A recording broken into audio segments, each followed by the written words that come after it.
তিস্তা প্রকল্পে চীন, চিকিৎসা খাতেও চীন।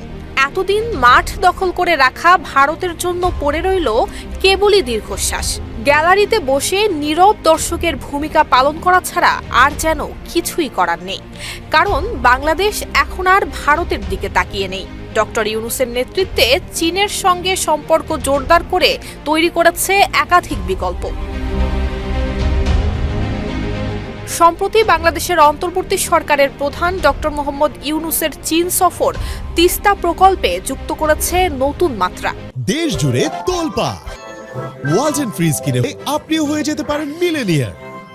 চীন সরকার তিস্তা নদী ব্যবস্থাপনা এবং পুনরুদ্ধার প্রকল্পে বিনিয়োগে আগ্রহ দেখিয়েছে। 2025 সালের ফেব্রুয়ারিতে বাংলাদেশ চীন চুক্তি অনুযায়ী চীনের রাষ্ট্রীয় প্রতিষ্ঠান পাওয়ার কনস্ট্রাকশন কর্পোরেশন অব চায়না এই প্রকল্পের মাস্টার প্ল্যান তৈরি করবে, যার সময়সীমা 2026 সাল পর্যন্ত বাড়ানো হয়েছে। চীনের প্রেসিডেন্ট শি জিনপিং আশ্বাস দিয়েছেন, তিস্তা প্রকল্পে চীন বাংলাদেশের পাশেই থাকবে। এতে অনেকটাই চাপের মুখে পড়েছে নরেন্দ্র মোদীর দেশ।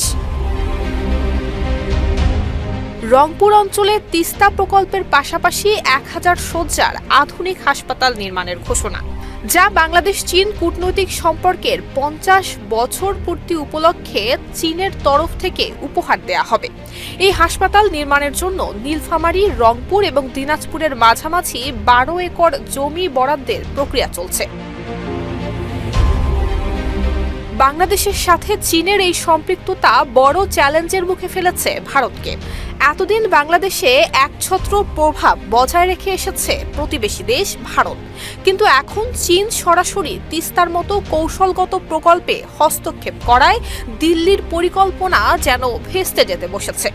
নেপাল এবং ভুটানের মতো প্রতিবেশী দেশগুলোর সঙ্গেও ভারতের সম্পর্কে চলছে ব্যাপক টানাপোড়েন, যা বাংলাদেশের জন্য সুযোগ তৈরি করেছে। চীনের সম্পৃক্ততা শুধু তিস্তা প্রকল্পই নয়, বাংলাদেশের কৌশলগত স্বাধীনতায় যুক্ত করেছে নতুন এক মাত্রা। নুসরাত জাহান মেহেক, ঢাকা পোস্ট।